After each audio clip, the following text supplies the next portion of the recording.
আপনাদের মাঝে আসিও নাই। আমার পরম সৌভাগ্য এখানে একজন মনি ঋষি শুয়ে আছেন। তার রজতে আসতে পেরেছি, এটা জেনে আমি নিজেকে ধন্য মনে করছি। তার অনেক গান, রচিত গান আমি শুনেছি। আসলে এখন গান সচরাচর কেউ স্টেজে দেখে না। এখন ইউটিউব নামের একটি সফটওয়্যার, ইউটিউব নামের একটি কি বলে পারে আছে, সেইখানে গেলেই গান পাওয়া যায়, নাম সার্চ দিলেই গান চলে আসে। এখন আর কেউ মানে সেই স্টেজে গিয়ে সারা রাত জেগে গান শুনবো, এই শিল্পীর নাম শুনেছি, নাম সার্চ দিলেই তো গান আসবে। আমার মুর্শিদ বাউল ফকির আব্দুল রাজ্জাক সাল। আমি একটি ফকির পরিবারে জন্মগ্রহণ করেছি। আমার বাবার নাম পশ্চিম শাহ ফকির। তো সেই জায়গা থেকে একটি গান রাখছি। ধন্য গান হয়ে গেছে, রাতও অনেক হয়ে গেছে। আমার গানের মধ্যে ভুল ত্রুটি হলে সাধুগুরু বৈষ্ণব এবং যারা আছেন সকলেই ক্ষমা করবেন। আপনাদের সকলের চরণে ভক্তি রাখছি।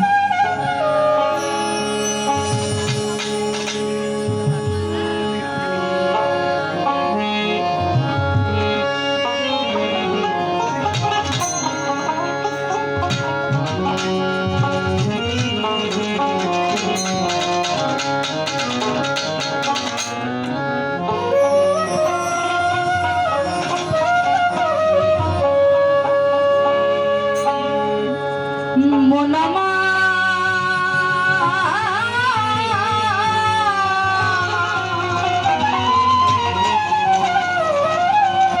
গেল রে জানা কারো রবে নাই ধন,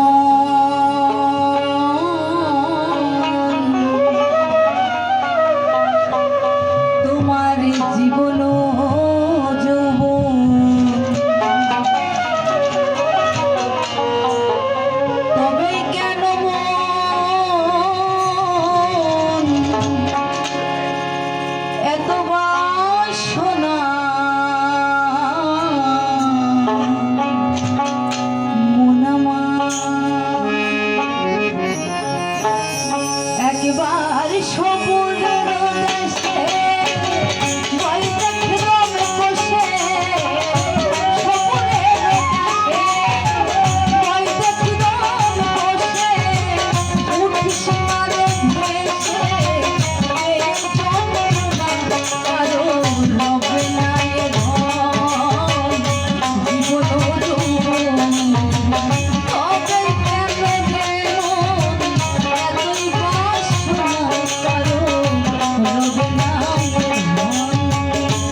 ছোট্ট ধামে কত কষ্ট পেল সেই হরি নামে প্রভুলার চরিত্রে দেখো ছোট্ট ধামে কত কষ্ট পেল সেই হরি নামে তারে হিয়া করে পুরালো জলেতে ডুবালো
লালন সাহিত্যের গানকে বলা হয় ভাব সঙ্গীত।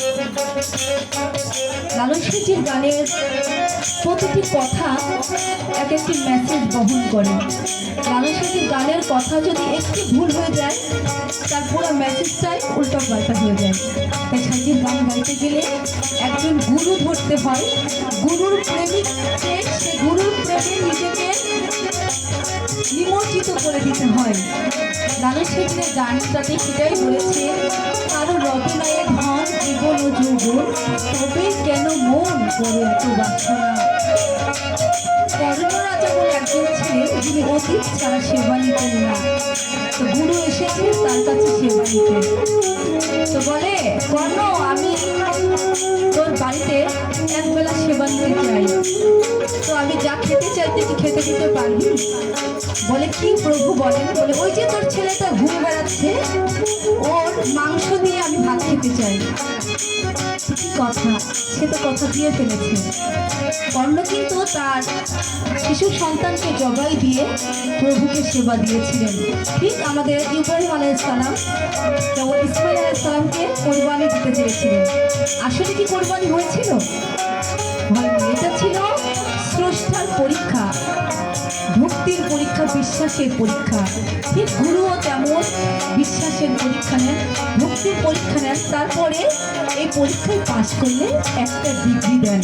এখানে সাধুগুরু আছেন, আসলে ছোট মুখে বড় কথা বলাটা উচিত নয়।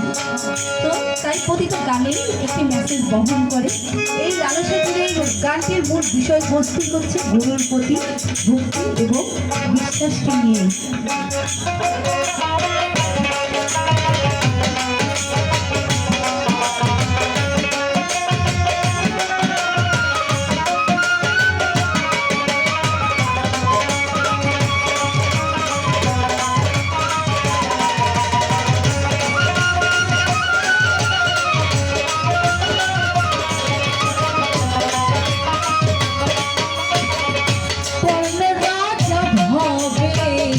বড়ই কাটা ছিল অতীতের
রামের ভক্ত লক্ষণ ছিল সর্বকালে